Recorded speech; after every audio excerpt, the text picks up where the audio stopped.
क्या वो मैजिक मंत्र था कि प्रीलिम्स निकल रहा है हर बार? प्रीलिम्स में एक चीज़ हम कहते हैं फील, क्वेश्चन की फील आपको आंसर तक पहुंचाती है, और जब तक वो फील ना आए तब तक आप मॉक्स देते चले जाएं, क्वेश्चंस लगाते चले जाएं। अच्छा, पीवाईक्यूज कितने किए आपने? सर पीवाईक्यूज तो सर बहुत ज़रूरी है, वही आपको डायरेक्ट करेगा। It is the director of your preparation, be it prelims, mains और interview. Sir how did you manage this much you can say work pressure? You are working full time sir, and you are preparing as well. हम सुबह 9 बजे से अगर start करते हैं अपना, शाम को 7 से 8 बज जाते हैं वीसीस वगैरह कंट्रोल होते हुए, तो मॉर्निंग में हमें बिल्कुल टाइम नहीं मिलता है। तो हमारे पास केवल एक ही विंडो है, हम तो वो है मॉर्निंग का सर। तो हम 4 बजे के आसपास उठ जाते थे sir. So how did you manage to maintain that focus, that clarity of purpose in life? तो सोशल मीडिया बिल्कुल हटा दिया था या सर, फिर कैसे किया था? आपका गोल अचीव करने के दौरान आपको रेगुलेट करने की बहुत आवश्यकता है। और टेक्नोलॉजी का हम ये कहते ज़रूर हैं कि कोई भी टेक्नोलॉजी को सही तरीके से यूज़ करना आपको आना चाहिए। वो आपका अच्छा भी कर सकता है, बिगाड़ भी सकता है। Hello everyone, welcome to next IAS. आज हम एक बहुत ही इंस्पायरिंग स्टोरी जानने जा रहे हैं, the story of Ankit Kumar Singh. He secured 842 rank in this year's civil services examination. He has a very good trajectory in his career, I would say. In 2019, he was selected as a prison superintendent.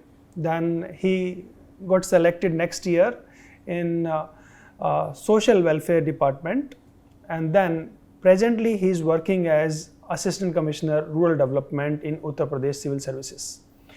So इनकी जो life की journey है ये काफ़ी ही उतार चढ़ाव वाली भी रही, आई वुड से, because he is trying for UPSC for last 5-6 years, but he could not make you can say his place in this holy list, and this year he got a place in the holy list, and hopefully next year he would be in top 50 definitely.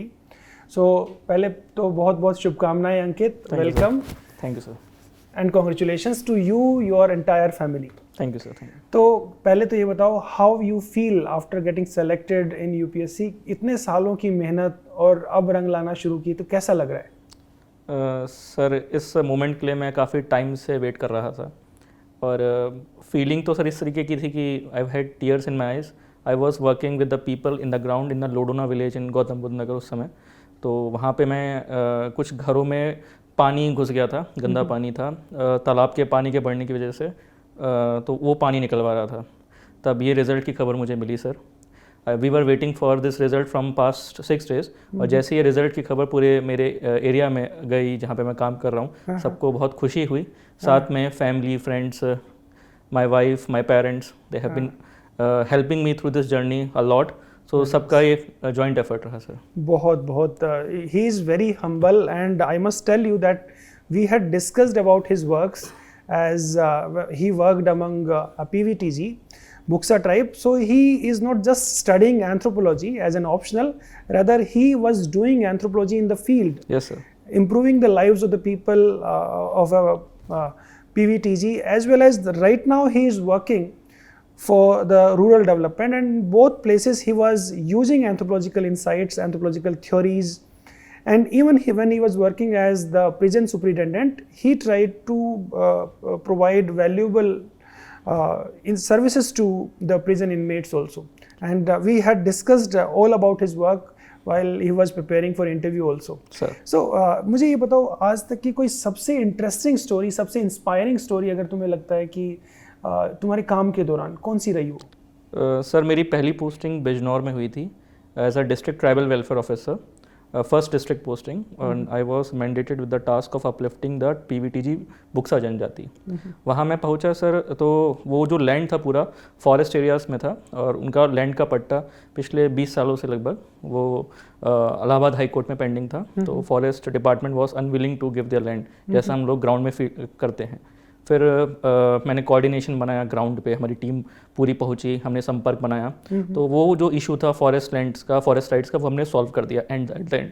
तो उसके लिए हमें appreciation मिला president से, क्योंकि राजभवन में हमें बुलाया गया था उस समय मेरा यूपीएससी का 2023 का इंटरव्यू था। Very good. और उसके बाद सर एक स्कूल था वहाँ पे, आश्रम पद्धति विद्यालय, हम अब एकलव्य रेजिडेंशियल मॉडल स्कूल बोलते हैं सर। वहाँ पे मात्र 8 बच्चे थे, और वहाँ का जो स्टाफ था थोड़ा सा इरेक्टिक था, मतलब वो थोड़ा सा अनविलिंग था वर्क करने के लिए। तो थोड़े कुछ इश्यूज थे वहाँ पे, हमने सॉल्व करने की कोशिश करी।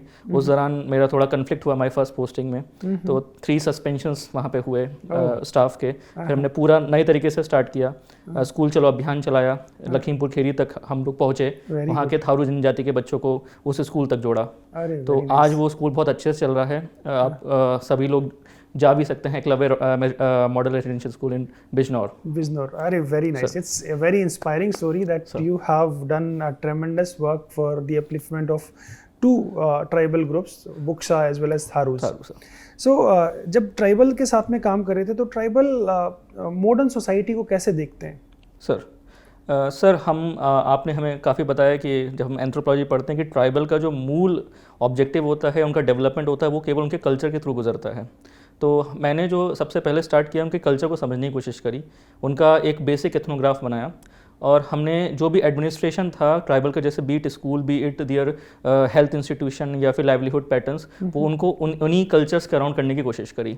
इवन हमने जो लोकल रिक्रूटमेंट्स किए, जिसको हम बोलते हैं कि दैनिक पे हम कर्मचारियों को रखते हैं, रिक्रूट करते हैं, वो हमने उन्हीं के लोगों को रखा, जिससे लोकल ट्रस्ट डेवलप हुआ सर। Very nice. और सर जब ये फॉरेस्ट लैंड, एक बात बताना चाहूँगा सर, फॉरेस्ट लैंड जब होता है तो वहाँ पे गवर्नमेंट की कोई स्कीम इम्प्लीमेंट नहीं होती है। जैसे ही वो लैंड जो है वो कन्वर्ट होता है रेवेन्यू लैंड में, when the pattas has been transferred, तब वहाँ पे सड़क भी आती है, वहाँ लोगों को प्रधानमंत्री आवास योजना में घर भी मिलता है, बिजली भी पहुँचती है, पानी भी पहुँचता है। तो ये करने के बाद अब 6 से 7 मंथ्स में वहाँ की पूरी जो टोपोग्राफी है गवर्नेंस इकोसिस्टम की, वो पूरी बदल गई, और डेवलपमेंट इंडिकेटर्स भी बहुत अच्छे शो करे। Very good sir. तो अब जब आप वहाँ पे काम कर रहे थे तो उन ट्राइबल के फ़ोन वगैरह भी आते होंगे, कुछ लोगों से ट्रस्ट इतना डेवलप हुआ होगा? सर इवन सर जब प्रेसिडेंट जब इनको पट्टा दे रही थी बुक्सा जनजाति के, तो हमारे ऑनरेबल मिनिस्टर सर भी वहाँ थे, तो they all were praising me कि I was there with them. मैंने उनके घर में खाना खाया, चाय पी, रात भर वहाँ रुका मैं। Even it was very far away from the district headquarters. तो वो जो उनका कहना था वहाँ पे राजभवन में, वो मुझे मतलब ऐसा लगा कि that I am working for them. So बहुत अच्छा फील हुआ sir. Very nice, you are giving goosebumps to me. I am feeling elated that you loved you can say the people for whom you are working. Sir job satisfaction और जो personal satisfaction है, मुझे job के starting days से ही मिल गया था, जब से मैं काम कर रहा था। बस मैं एक लार्जर प्लेटफॉर्म की तरफ कोशिश कर रहा था, और शायद मुझे लग रहा है कि अभी थोड़ा सा मुझे और काम करने की आवश्यकता है। Undoubtedly you would definitely get that rank. See the clarity of purpose that you have, sir, that you want to do something good for the people, sir. That's what is needed for these services. Yes, see, sir. you are highly qualified. You are from IIT Kanpur. You have qualified UPPSC 3 times, and even I think yesterday was your interview in UPPSC 4th time. That right? I left. And sir. this is your second interview in UPSC also. Sir. Right? Yes, sir. So naturally you are highly motivated. You are very disciplined. You are consistent in your preparation. Naturally you will get a very decent rank next time. And the most important and the most beautiful aspect of your personality is that you want to work for the people, not just for yourself. So, you derive satisfaction by helping others. So वो सबसे important चीज़ है मुझे लगता है, और वही तुम्हें सफलता की तरफ लेके भी जाएगा। अच्छा, जो ट्राइबल लोगों में जैसे हम लोग समझते हैं और रूरल दोनों जगह पे क्या काम किया, तो ट्राइबल जो विलेजेस और हमारे जो अभी तुम रूरल डेवलपमेंट में जहाँ काम कर रहे हो, what difference you have felt in terms of से culture? And in culture you can say, I would like to talk about a little bit about their rituals, their value system. Yes sir. है ना, उसमें क्या difference देखा? Sir tribal villages में they are very much close to their cultures. उनका जो tribal affinity है towards their belief system, वो काफ़ी स्ट्रॉन्ग है। जैसे हम बात करते हैं, जो बुक्सा जनजाति है उनका एक इष्ट देवता है, इसको वो सब कुछ मानते हैं। उनके जो रिचुअल्स हैं वो हिंदू धर्म से काफ़ी अलग हैं।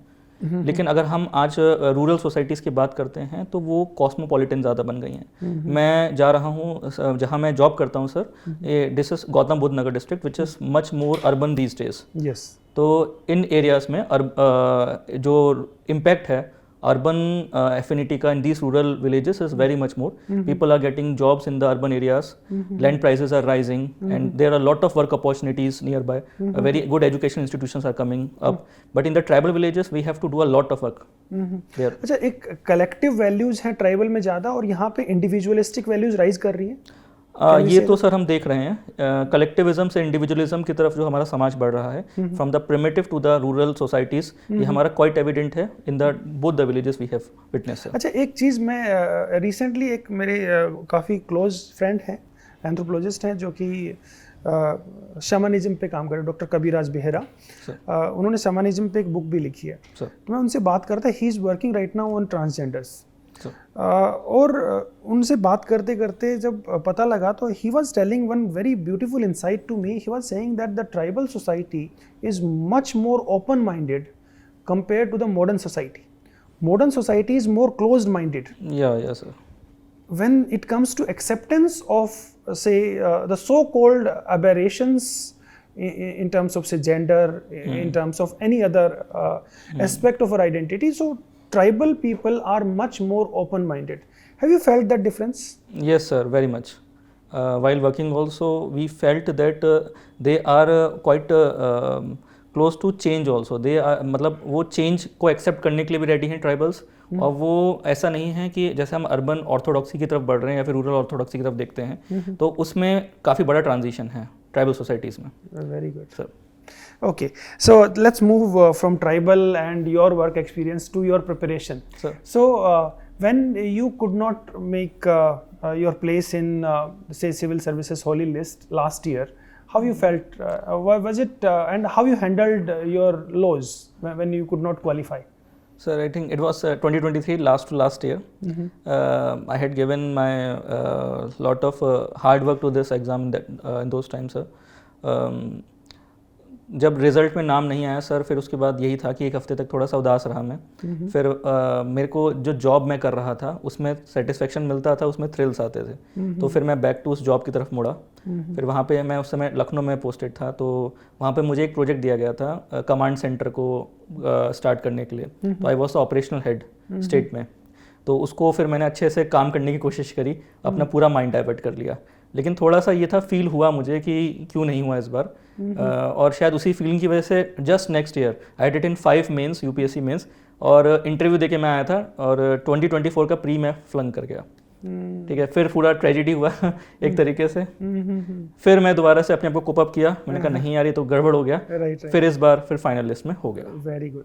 सो सबसे पहली चीज़ तो जो मैं आपको और हमारे स्टूडेंट्स जो देख रहे हैं इसको उनको बताना चाहूँगा कि अगर आपके पास एक काम है जिसमें आपको सेटिस्फेक्शन मिलता है सर, अगर आप उसको जी लगा के करते हो तो आप बड़े से बड़ा झटका भी झेल जाते हो। जी सर, है ना। तो इस तरीके से जैसे इनके पास ये काम था जिसमें ये सेटिस्फेक्शन डिराइव कर रहे थे, अगर कुछ बच्चे हैं जो तैयारी कर रहे हैं, if they pursue their hobbies diligently and I would say with passion, तो I think they can come over any kind of you can say downfall in their life, and we must learn to handle the downfalls. That's very very important in the contemporary society. So अच्छा, एक बड़ा सवाल जो मेरे दिमाग में अभी तुम्हारे से बात करते करते निकल के आ रहा है कि you are working and simultaneously preparing as well. You are writing mains every time for UP also, for civil services also, UPSC.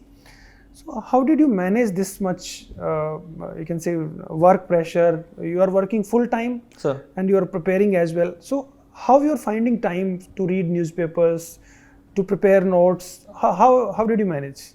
Sir मैं झूठ नहीं बोलूँगा, हमारा पूरा दिन का जो दिनचर्या होता है वो करीब 200 कॉल्स के ऊपर जाता है।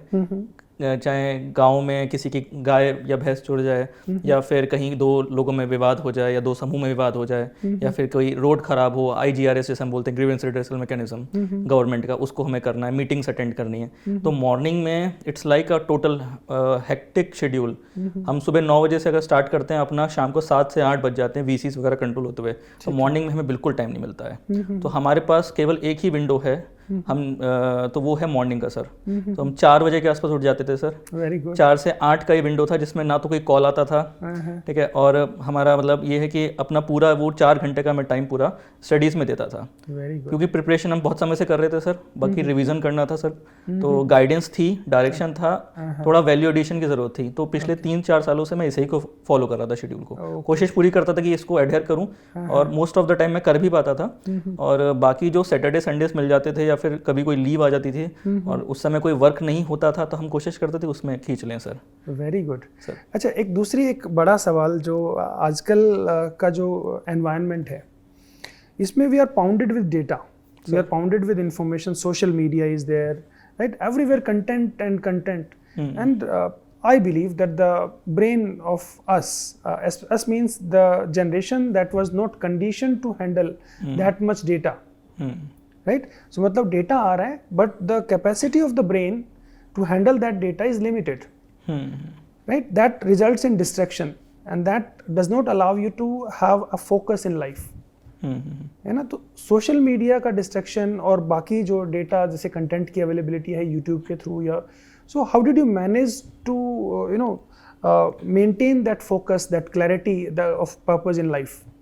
तो सोशल मीडिया बिल्कुल हटा दिया था या फिर कैसे किया? फेसबुक इंस्टाग्राम तो बिल्कुल नहीं है सर। पहले हुआ करता था कॉलेज डेज में, उसके बाद फिर मैंने इस प्रिपरेशन के दौरान समझ में आ गया था कि डिस्ट्रैक्शंस बढ़ेंगे, आप इसे हटा दो। तो वो आज भी हटा दिया है मैंने। और ये जो डेटा का जो हम मीडियम देखते हैं, there is a need of regulation. आपका गोल अचीव करने के दौरान आपको रेगुलेट करने की बहुत आवश्यकता है।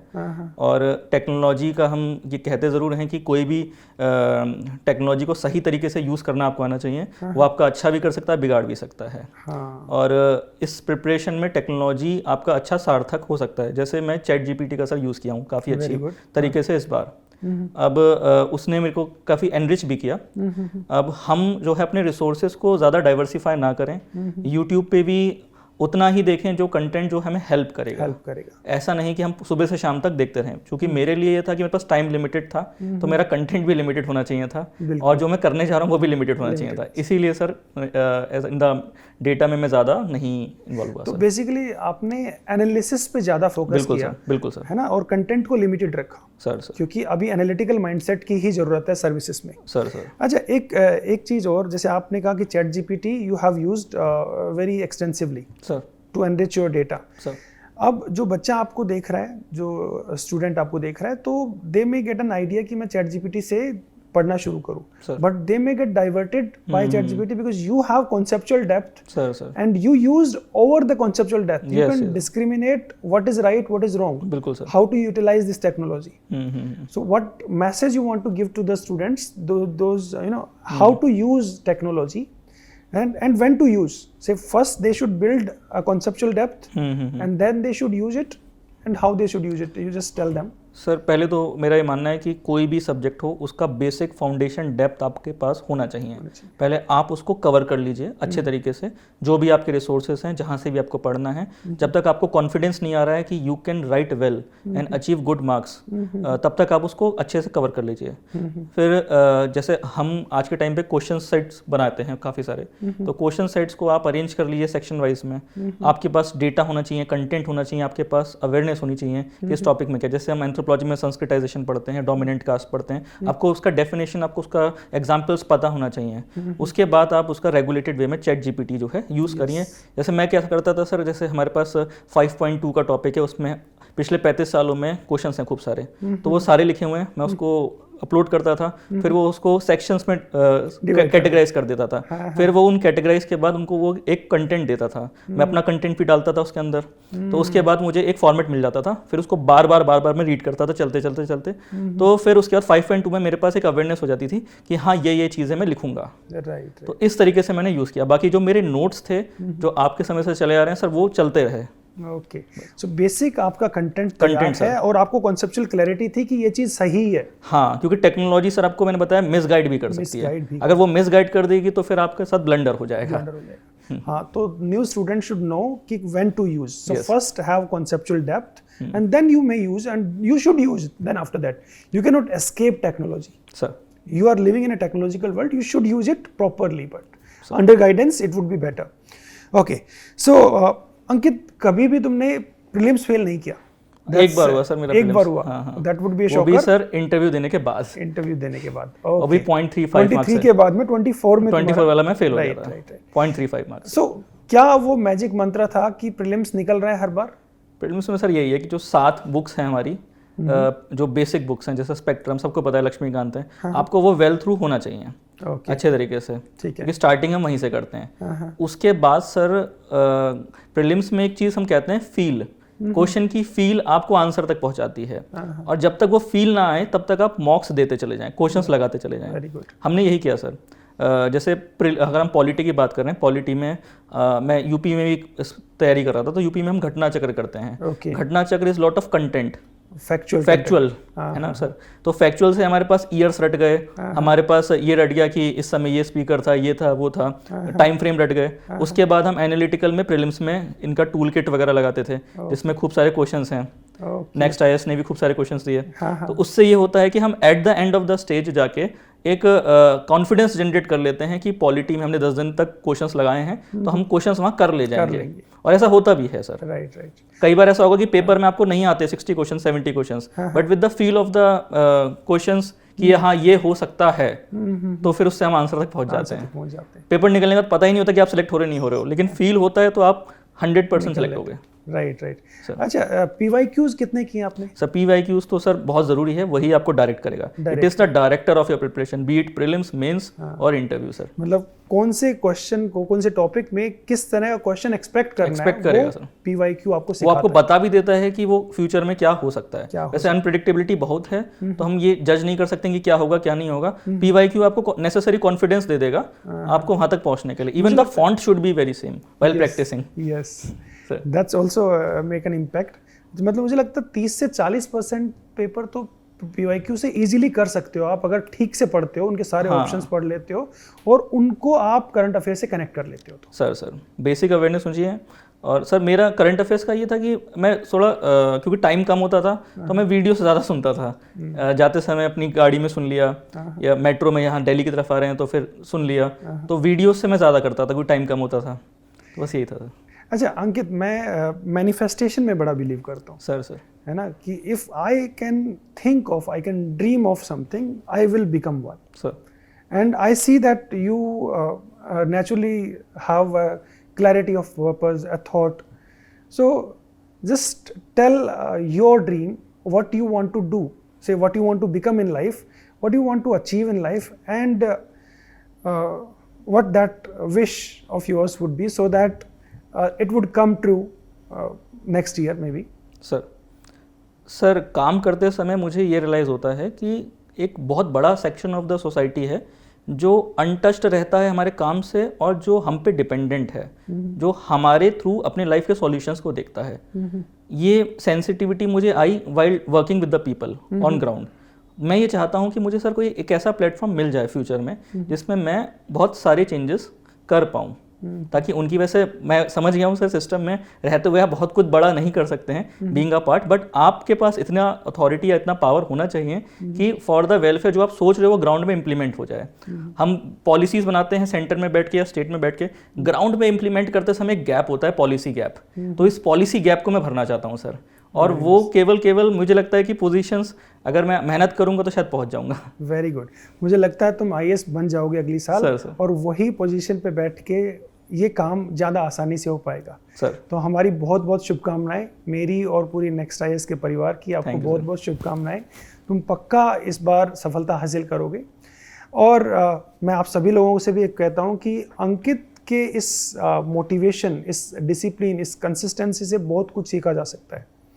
तो अगर आप इस मोटिवेशनल स्टोरी के जैसे अपनी भी एक लाइफ की स्टोरी बनाना चाहते हो, तो stay connected to the ground, to the books, to the reality, and I would say to your dream. अगर आप ये काम करोगे कंसिस्टेंटली, रेगुलरली, तो एक ना एक दिन आपको सफलता जरूर मिलेगी। इसी के साथ सभी का बहुत बहुत धन्यवाद और सभी को बहुत बहुत शुभकामनाएं। अंकित को भी और अंकित के पूरे परिवार को बहुत बहुत शुभकामनाएं। Ankit, thank you sir. God bless you. Thank you sir. All the best. Thank you sir.